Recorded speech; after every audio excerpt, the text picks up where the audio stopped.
어제 여성가족부가 현행 강간죄의 구성 요건을 폭행과 협박에서 동의 여부로 개정하는 내용의 비동의 간음죄 도입을 검토하겠다고 발표했죠. 하지만 발표 반나절 만에 입장을 뒤집어 그 배경에 시선이 모였는데요. 그동안 자맹하던 권성동 의원도 등장했습니다. 여러 가지 소식들 백다혜 반장이 정리했습니다. 네, 안녕하세요. 소통반장 백다혜입니다. 네, 오늘은 주민 해시태그로 정치권에서 화제가 된 소식들 전해드리려고 하는데요. 오늘 준비한 3개 해시태그, 비동의 간임죄, 조수진 징계안, 그리고 MB 특사론입니다. 네, 첫 번째 소식의 해시태그는 비동의 간임죄입니다. 비동의 간음죄, 피해자가 거부 의사를 밝혔음에도 성관계가 이루어졌을 경우 이를 성폭행으로 판단한다는 원칙인데요. 현행법상 강간죄는 폭행과 협박 등 물리력이 있어야만 성립되는 만큼 성폭행 피해자를 충분하게 보호하기에 부족하다는 지적이 있어 왔습니다. 이 때문에 여성계에서는 관련 입법 추진을 요구해 왔는데요. 이런 가운데 어제 여가부는 제3차 양성평등 기본계획에 비동의 간음죄 도입을 검토하겠다고 밝혔습니다. 강간 구성 요건에서 폭행, 협박, 그리고 동의 여부로 개정한 것 여러 차례 관계 부처와 협의 과정을 거쳤습니다. 상세한 추진 계획에 대해서는 향후 마련될 시행 계획 등에서 포함될 예정입니다. 하지만 여가부의 발표 이후 협의 과정을 거쳤다던 관계부처 중 하나인 법무부에서 비동의 간음죄 개정 계획이 없다며 여가부의 주장을 정면 반박하고 나섰습니다. 법무부는 사회 각층의 충분한 논의를 거치는 등 종합적인 검토가 필요하다면서 여가부의 반대 취지의 신중 검토 의견을 제시한 바 있다고 밝혔는데요. 비동의 간음죄 도입에 대한 반대 의견, 정치권에서도 이어졌습니다.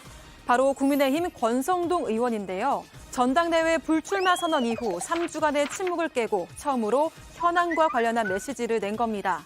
여가부 폐지 공약을 제안한 당사자로서 국민의 물음에 답하는 게 마땅한 도리라며 반대 의견을 밝혔는데요. 그러면서 다시금 여가부 폐지를 강조했습니다. 비동의 간음죄는 성관계 시 예, 아니오라는 의사표시도 제대로 못하는 미성숙한 존재로 성인 남녀를 평가절하합니다. 이와 같은 일부 정치인의 왜곡된 훈육의식이야말로 남녀 갈등을 과열시킨 주범입니다. 윤석열 정부가 여가부 폐지를 공약한 이유가 바로 여기에 있습니다. 정부 부처가 갈등을 중재하기는커녕 원인을 제공하고 있기 때문입니다. 정치권을 비롯해 정부 내부에서도 반발이 이어지자 결국 여가부는 9시간 만에 비동의 간음죄 개정 계획이 없다며 기존의 입장을 뒤집었습니다. 그러면서 해당 사안은 지난 2015년 제1차 양성평등 정책 기본계획부터 포함돼 논의해온 과제로 윤석열 정부가 새롭게 검토하거나 추진한 과제가 아니라고 해명했는데요. 9시간 만에 뒤집힌 여가부의 입장 번복, 지난해 10월 여가부 국정감사의 한 장면을 떠오르게 했습니다. 권성동 의원은 굉장히 재밌을 것 같아요. 마음에 안 드는 단체 이제 하나씩 콕콕 집어가지고 이 단체가 어떻다 이렇게 글을 올리면 여가부는 그 단체랑 진행했던 모든 보조금 사업을 뼈를 깎는 자세로 전면 조사하는 거예요. 이쯤 되면 답변만 하세요. 이쯤 되면 권성동 의원이 여가부 장관이나 다름없는 거 아닙니까?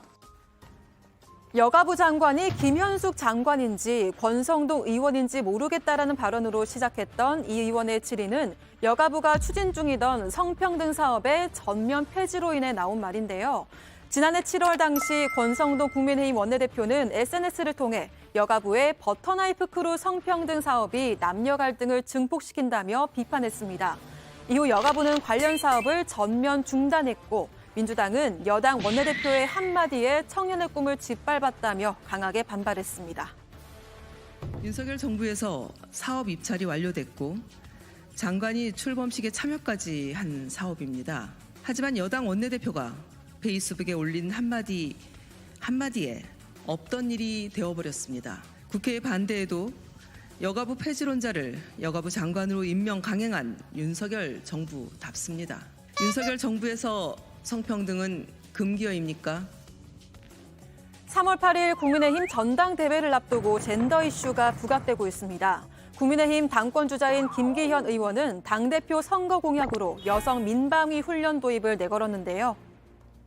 근본적으로 보면 남성, 여성, 여성, 남성의 병역 의무에 대해서도 새로운 시각에서 접근할 필요가 있다는 생각을 가지고 있습니다. 자신과 가족을 보호하기 위한 기본적인 훈련은 필요하다. 유사시에 어떻게 대응할지 그때 가서 훈련하기에는 너무 늦어지니 지금부터 민방위 훈련부터 해보자는 생각을 가지게 되었다는 말씀을 드립니다. 이를 두고 당 안팎에서 이른바 이대남 청년당원의 표심 잡기에 나선 게 아니냐는 지적이 나왔습니다.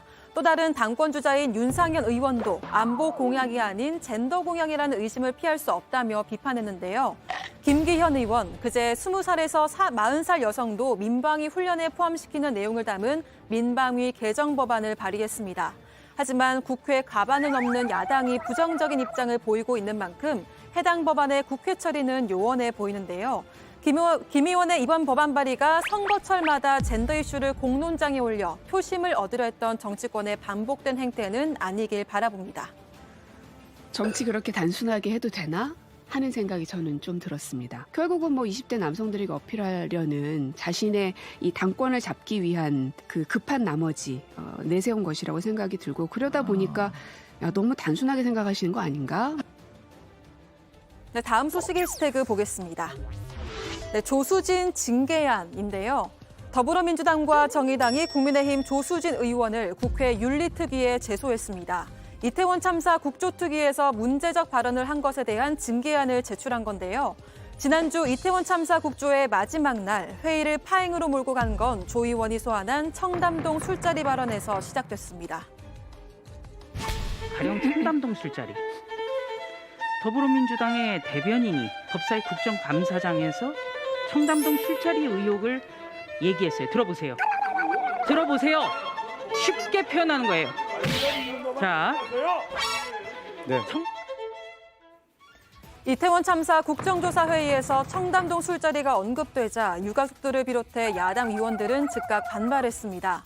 하지만 조 의원은 이에 아랑곳하지 않고 발언을 이어가는데요. 청담동 술자리가 사실입니까? 사실이에요? 조사진 발언해 주시고. 사실이 아니라고 주장하더라도 사실이 아닌 걸 주장하고 아니라고 하더라도 병기를 하게 되면 국민 분열을 가중시킨다는 얘기를 하는 겁니다. 진흙탕 싸움을 하자는 거예요, 이거는. 이후로 회의는 파행됐고 유가족은 울분을 토하기도 했습니다.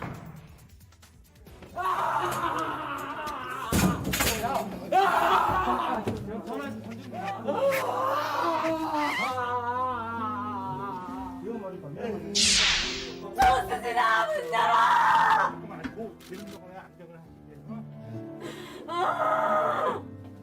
우리 지안이 살려내! 너도 엄마냐?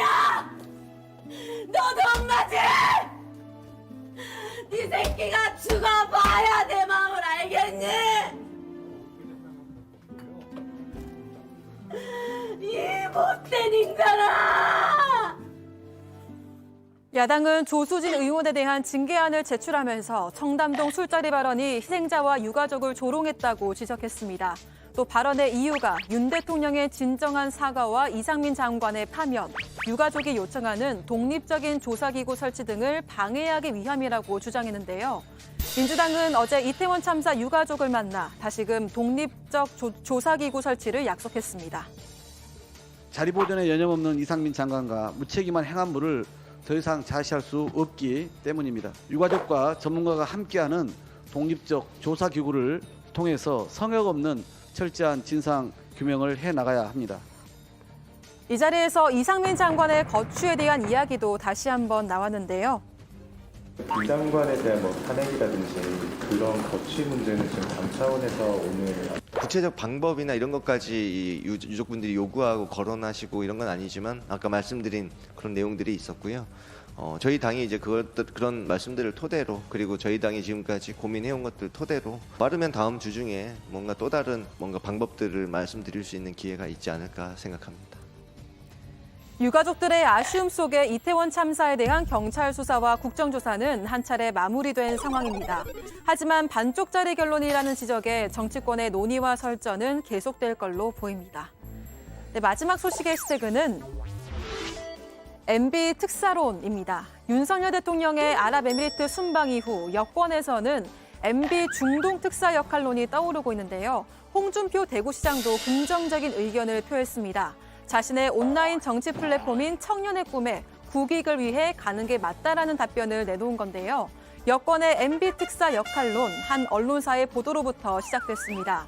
대통령실 관계자가 MB가 아랍에미리트와 축적해놓은 신뢰 자산을 주목하면서 MB가 중동 특사로 나설 경우 수출 외교와 신뢰 증진에 기여할 수 있다는 건데요.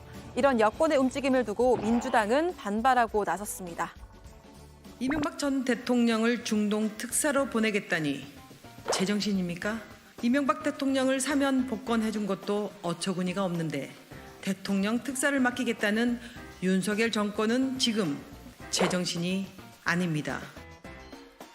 거센 비판 속 친이계 좌장으로 불리는 이재호 전 의원은 MB 특사론에 대해 복권을 거론해 눈길을 끌었습니다. 아마 이명박 대통령이 중동 특사로 가면 해결할 일이 덜 있을 거예요. 많이 있을 거예요. 지금 전국에서는 도움이 크게 될 거예요. 그런데 전직 대통령을 특사로 하려면 해결해야 될 게 있어요. 대통령 예우에 관한 법률 있잖아요. 이게 복권이 안 됐거든요. 중동 특사로 보내려면 대통령 예우에 관한 법률 그 부분을 복권을 지켜줍니다. 그러지 않고는 특사로 보내기 좀 어렵죠. 하지만 MB와 아랍에미리트 간 이면 계약 논란은 여전히 남아 있습니다. MB가 재임 중이던 2009년 아랍에미리트의 원전 수주를 따내면서 자원 외교의 결실이라고 여겨졌는데요. 하지만 그 이면에 비밀 군사 협정이 있었다는 사실이 밝혀지면서 논란이 된 바 있습니다. JTBC 취재진을 만난 김태형 전 장관은 2009년 아랍에미리트와 맺은 비밀 군사 협정에 유사시 한국군 자동 개입 조항이 들어 있었다고 밝혔습니다. 당시 UAE 원전 수주가 급했기 때문에 국회 비준 절차를 거치지 않고 협정을 체결해줬다는 겁니다. 국회의 우리 분위기라는 건 일단 정부에서 뭘 했다 그러면 일단은 반대하는, 비준을 안 하는 쪽으로 생각을 한 거야. 모든 책임은 내가 질 테니까. 군사 전문가인 김종대 전 정의당 의원은 문재인 정부에서 이 비밀 군사 협약이 헌법을 위반했기 때문에 몇몇 조항을 바꾸려 했지만 아랍에미리트의 반발로 무산됐다고 주장했습니다. 문재인 정부 시절에 임종석 그 당시 이제 비서실장이 아랍에미리트 특사 갔을 때 우리는 뭘로 알고 있었냐면은 탈원전 문제 때문에 뭐 그것 때문에 간다. 근데 저는 그게 아니다.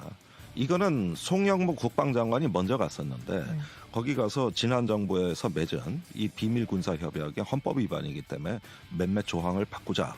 이러니까 UAE가 격분을 해서 수교를 단절하겠다고 통보를 왔다. 그걸 수습하러 임종석 비서실장이 간 거다. 그러면서 임 전 실장도 인정한 사실이라고 말했는데요. 윤 대통령의 아랍에미리트의 주적은 이란 발언도 이 비밀 군사 협약으로부터 유래된 거라고 봤습니다. 단순한 실수가 아니라는 건데요. 여야가 윤 대통령의 발언을 두고 설전을 이어가는 가운데 여권이 피어올린 MB 중동 특사 역할론이 전국에 어떤 영향을 끼치게 될지도 지켜봐야 할 것 같습니다. 네, 오늘 응답하라 다정회를 대신해서 주민 해시태그로 주요 정치권 소식들 살펴봤는데요. 다른 소식들도 자리로 돌아가서 전해드리겠습니다.